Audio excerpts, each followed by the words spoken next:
নমস্কার বন্ধুরা। আগামী 20শে জানুয়ারি আমেরিকার 47তম প্রেসিডেন্ট হিসেবে ডোনাল্ড ট্রাম্প শপথ নেবে। এই শপথ গ্রহণ অনুষ্ঠানকে কেন্দ্র করে যবে থেকে নির্বাচন হওয়ার পর ডোনাল্ড ট্রাম্প জিতে যাওয়ার পর থেকেই একটা আলোচনা চলছেই যে এই যে শপথ গ্রহণ অনুষ্ঠানে কোন কোন দেশের রাষ্ট্রনেতা সেখানে তাদেরকে ইনভাইট করা হবে আর কাদেরকে করা হবে না। কাদেরকে করা হবে না সেটা মোটামুটিভাবে সবাই জানে, যেমন উত্তর কোরিয়ার কিম জং উন, রাশিয়ার ভ্লাদিমির পুতিন, এরা যে নেমন্তন্নটা পাবে না সেটা সবাই জানে। কিন্তু কারা কারা পাচ্ছে, দেখুন এইটায় দুরকমভাবে ইনভাইট করা হয়েছে। একটা হচ্ছে আমেরিকান সরকার অন্য দেশের সরকারকে নেমন্তন্ন করেছে, আর একটা হচ্ছে যে ডোনাল্ড ট্রাম্প পার্সোনালি বেশ কয়েকজন রাষ্ট্রনেতাকে নেমন্তন্ন করেছে। সেইটা কিন্তু ডোনাল্ড ট্রাম্পের নিজস্ব দপ্তর থেকে, ফলে দুরকমভাবে নেমন্তন্ন হয়েছে।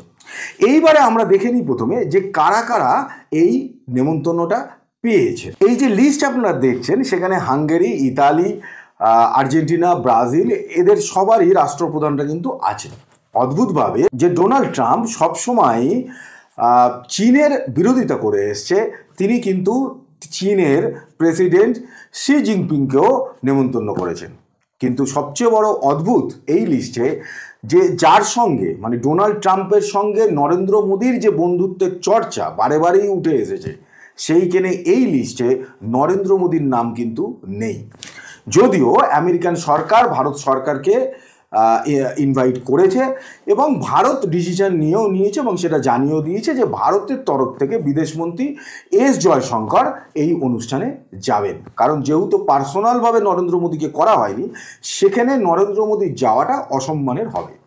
এইবারে কথা হচ্ছে যে যেখানে নরেন্দ্র মোদীর সঙ্গে ডোনাল্ড ট্রাম্পের এই বন্ধুত্বের চর্চা সর্বক্ষণ চলেছে, সেইখানে নরেন্দ্র মোদীকে কেন ডোনাল্ড ট্রাম্প পার্সোনালি এই নেমন্তন্নটা করলো না, তার পেছনে মোটামুটিভাবে তিনটে কারণই উঠে আসে, যেটা নিয়ে আজকের ভিডিও এবং সেটা নিয়ে আমরা আলোচনা করব এক এক করে। প্রথমে আসি এক নম্বর কারণ হলো, যদি আপনাদের মনে থাকে যে যখন আমেরিকায় কোয়াডের সামিট হওয়ার কথা ছিল, সেই সময় কিন্তু আমেরিকার নির্বাচন পর্বটা চলছিল এবং সেখানে নির্বাচন প্রচার চালাচ্ছিলেন পার্টিরা। সেরকমভাবেই ঠিক কোয়াড সম্মেলনে আমাদের প্রধানমন্ত্রী নরেন্দ্র মোদীর যেদিন যাওয়ার কথা, ঠিক তার 7 দিন আগে ডোনাল্ড ট্রাম্প ঘোষণা করেন যে নরেন্দ্র মোদী আসছেন এবং তিনি নরেন্দ্র মোদীর সঙ্গে দেখা করবেন এবং কথা বলবেন। এইটা কিন্তু ডোনাল্ড ট্রাম্প আগেই ঘোষণা করে দিয়েছিলেন। নরেন্দ্র মোদী কথা মতো কোয়াডের সামিট মিট করতে আমেরিকায় গেলেন। সেখানে তিনি ফর্মালিটি, যেহেতু তখনও বাইডেন প্রেসিডেন্ট আছেন, তাই বাইডেনের সঙ্গে তিনি কথা বলেছেন এবং তারপরে সামিট শেষ করে নরেন্দ্র মোদী দেশে ফেরত চলে আসেন। এইটা কিন্তু ট্রাম্পের কাছে একটা ইগোয়ে ধাক্কা লেগেছিল। তার কারণ তিনি অনেক আগে বলে বসেছিলেন যে নরেন্দ্র মোদী আসলে তার সঙ্গে কথা বলা হবে, কিন্তু নরেন্দ্র মোদী সেইটা না করে দেশে ফিরে এসেছেন। এবং এটা কেন করলেন? এটা করলেন, দেখুন, ডোনাল্ড ট্রাম্পের এগেনস্টে বাইডেনের দাঁড়াবার কথা ছিল, কিন্তু অসুস্থতার জন্য তিনি সরে দাঁড়ান এবং তার পরিবর্তে কমলা হ্যারিস প্রেসিডেন্ট পদপ্রার্থী হন। এবারে কমলা হ্যারিস হলো একজন ভারতীয় বংশোদ্ভূত। সেই কারণেই ডোনাল্ড ট্রাম্পের সঙ্গে দেখা না করে, তার নির্বাচনী প্রচারের অংশই না হয়ে নরেন্দ্র মোদী ফেরত চলে এলেন। তার কারণ, যদি তিনি ডোনাল্ড ট্রাম্পের সঙ্গে সেই সময় কথা বলতেন, তাহলে আমাদের দেশে বিরোধীরা বিশেষ করে একটা আওয়াজ তুলছে যে একজন ভারতীয় বংশোদ্ভূত, তিনি প্রেসিডেন্ট পদপ্রার্থী আমেরিকার, তার বিরোধিতা করছেন নরেন্দ্র মোদী।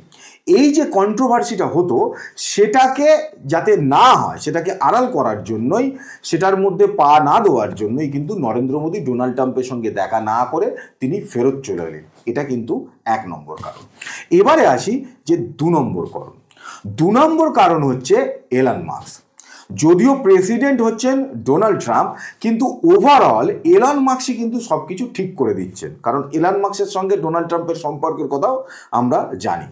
এলন মাস্কের একদিকে টেসলা ইলেকট্রিক গাড়ির কোম্পানি, যেটা এলন মাস্ক বারেবারেই চাইছেন যে ভারতের বাজারে ঢুকতে, কিন্তু তার বক্তব্য যে ভারত এর ওপরে এত পরিমাণ ট্যাক্স চাপাচ্ছে যে তার গাড়ির দাম, টেসলার গাড়ির দাম এমন জায়গায় পৌঁছবে যে ভারতীয় বাজারে সেটা বিক্রি হওয়া সম্ভব নয়। ভারতও ট্যাক্সের বিষয়টা নিয়ে এখনও একটা সমঝোতায় আসতে পারেন। আসলে ব্যাপারটা হচ্ছে, যেহেতু আমরা ভারত যেহেতু উন্নয়নশীল দেশ, তাই আমাদের পণ্য যখন আমেরিকার বাজারে বিক্রি হয় তখন তার ট্যাক্স কম থাকে। আর যেহেতু আমেরিকা অলরেডি উন্নত দেশ, তাই তাদের পণ্য যখন ভারতীয় বাজারে বিক্রি হয় তার ট্যাক্স বেশি থাকে। এটা যে শুধুমাত্র ভারতকে ছাড় দেওয়া হয় তা নয়, উন্নয়নশীল দেশগুলো যাতে এগিয়ে আসতে পারে তাই তাদেরকে এই ট্যাক্সের ছাড় কিছুটা দেওয়া হয়। এবারে এই কারণেই কিন্তু ডোনাল্ড ট্রাম্প নির্বাচনের আগে থেকেই বারে বারে কিন্তু বলে আসছেন যে ভারত যদি ট্যাক্সের বিষয়টা নিয়ে নতুনভাবে ভাবনা চিন্তা না করে তাহলে ভারতের পণ্যের উপরেও সেম ট্যাক্স চাপানো হবে যেটা আমেরিকার ওপর চাপায় ভারত। সেই কারণে কিন্তু এই ট্যাক্সের ব্যাপারটা নিয়ে গন্ডগোল একটা লেগেই আছে। আর তার সঙ্গে আছে স্টারলিংক, যেটা স্যাটেলাইট ইন্টারনেটের ব্যবস্থা আছে। স্টারলিংক কোম্পানি এলন মাস্কের, যেটা ডাইরেক্ট স্যাটেলাইট দিয়ে ইন্টারনেট প্রোভাইড করবে ভারতীয়দের। সেইখানে ভারতের একটা বক্তব্য হচ্ছে যে ভারতে যদি এলন মাস্ককে যে কোম্পানি স্টারলিংকে বিজনেস করতে হয় তাহলে ভারতের জন্য আলাদা সেট আপের প্রয়োজন, যাতে ভারতীয়রা যে ইন্টারনেট ব্যবহার করলে তাদের যে তথ্য সেটা যাতে সুরক্ষিত থাকে, তার জন্য আলাদাভাবে শুধুমাত্র ভারতের জন্য একটা আলাদা সেট আপ দরকার, যেটা ওয়ার্ল্ড ওয়াইড যে ব্যবস্থা আছে তার মধ্যে ভারত থাকবে না। এই বিষয়টা নিয়েও কিন্তু এখনও এলন মাস্কের সঙ্গে আমাদের একটা টাসেল চলছে। সেই কারণেই এলন মাস্কের ভারতে আসার কথা ছিল, তিনি ভারতে না এসে চলে গেছিলেন চায়নাতে। এটা গেল 2 নম্বর কারণ। আর 3 নম্বর কারণ হচ্ছে ব্রিক্সের সম্মেলন। আমরা দেখেছি কয়েক মাস আগেই যে ব্রিক্সের সম্মেলন হয় রাশিয়াতে, মস্কোতে, এবং সেখানে পুতিন কে বলা হচ্ছিল যে তিনি এই ব্রিক্সের সম্মেলনকে তার দিক থেকে অন্তত তিনি সাকসেসফুল হয়েছেন। তার কারণ ভারত এবং চায়না যে টাসেল চলছিল 2017, 18, 19, 20 পর থেকে সেই টাসেল আরও বেড়ে যায়। সেইখানে দাঁড়িয়ে দুটো দেশের যে জনপ্রতিনিধি তাদেরকে যে এক জায়গায় বসানো গেছে এবং ভারত এবং চায়নার মধ্যে একটা দ্বিপাক্ষিক বৈঠক হয়েছে। সেখান থেকে দুজনেই তারা সীমা থেকে, বর্ডার থেকে তারা যে যার সৈন্য সরিয়ে নেওয়ার একটা সিদ্ধান্ত হয়েছে। ফলে ভারত এবং চীনের মধ্যে একটা যে স্থিতিশীলতা আসছে, পুরোপুরি যে ঝামেলা মিটে গেছে তা কিন্তু নয়, কিন্তু তবুও খানিকটা দুতরফই নরম হয়েছে। সেখান থেকে একটা শান্তির বাতাবরণ তৈরি হচ্ছে। এইটা আমেরিকার কাছে কখনোই সুখকর নয়, কারণ আমেরিকা সবসময়ই চায়, কারণ রাশিয়া আমেরিকার দিকে কখনোই যাবে না। ফলে চায়না এবং ভারতের মধ্যে একটা যাতে যুদ্ধ পরিস্থিতি বা একটা টাসেল চলতে থাকে, এটা সবসময় আমেরিকা চায়। তার কারণ যদি যুদ্ধ না হয় তাহলে আমেরিকা যে এত অস্ত্র তৈরি করছে সারা পৃথিবীতে তো বেচতে হবে। এবার বেচতে গেলে কারা কিনবে? বেশি পরিমাণ, বিরাট পরিমাণ টাকার যে অস্ত্র কিনবে এই ভারত, চায়না, এদের মতোই দেশ যাদের কাছে টাকা আছে, যারা মিলিটারিগতভাবে উন্নত করছে নিজেদেরকে, এবং মোটামুটি চায়না আছে 2 নম্বরে, ভারত আছে 4 নম্বরে মিলিটারিগত দিক থেকে। ফলে এই যে একটা সুসম্পর্কের বাতাবরণ তৈরি হচ্ছে, এটা আমেরিকার পক্ষে মেনে নেওয়া কখনোই সম্ভব না।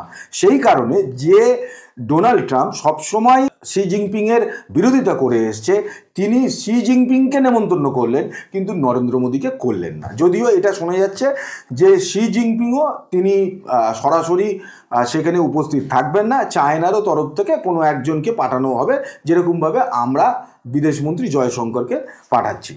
এইবারে এই 3টে যে কারণ দেখা গেল, সেখানে ডোনাল্ড ট্রাম্প বা আমেরিকা আমাদের প্রধানমন্ত্রীকে নেমন্তন্ন করেননি। এটা অনেকে হয়তো অপমানের দৃষ্টিতে দেখতে পারে, কিন্তু আমি এটাকে অপমানের দৃষ্টিতে দেখছি না।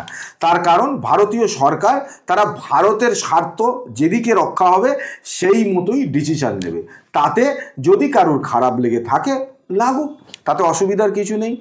যে নরেন্দ্র মোদীকে হয়তো এখন নেমন্তন্নটা করা হলো না একটা ধাক্কা দেওয়ার জন্য, হয়তো আগামী দিনে স্টারলিংক, টেসলা এসব নিয়ে কথাবার্তা এগোবে এবং সেখানে দুতরফই হয়তো কিছুটা জায়গা ছাড়বে, একটা অ্যাডজাস্টমেন্ট আসবে। সেই অ্যাডজাস্টমেন্ট হলে কিন্তু এই ছবি আবার দেখা যাবে এবং তখন কিন্তু রিলেশন হয়তো আরও সুন্দরভাবে এগোবে। আমরা নিশ্চয়ই সেই দিকে তাকিয়ে থাকবো এবং এইটুকু আশা রাখবো যে ভারত কম্প্রোমাইজ অনেক সময় করতে হয়, অ্যাডজাস্টমেন্ট করতে হয়। আমেরিকার মতো দেশের সঙ্গে বড় বড় কথা বললে তো লাভ নেই, তাদের সঙ্গে আমাদের একটা অ্যাডজাস্টমেন্ট করে চলতেও হবে। কিন্তু নিজের দেশের স্বার্থকে পুরোপুরি নস্যাৎ করে দিয়ে কাউকে খুশি করার জন্য কিছু করার উচিত নয়, যেটা ভারত করেওনি এবং আমরা আশা রাখবো যে আগামী দিনেও করবে না। আপাতত যদি আজকের ভিডিওটি ভালো লেগে থাকে লাইক করবেন, সাবস্ক্রাইব করবেন, শেয়ার করবেন, আর যদি চান সবার আগে আমার ভিডিও আপনার কাছে পৌঁছে যাক তাহলে বেল আইকনটা প্রেস করে রাখবেন। দেখা হচ্ছে পরের ভিডিওতে নতুন কাহিনীর সঙ্গে। আজকের মতো বিদায় নিচ্ছি। ভালো থাকবেন, সুস্থ থাকবেন, নমস্কার।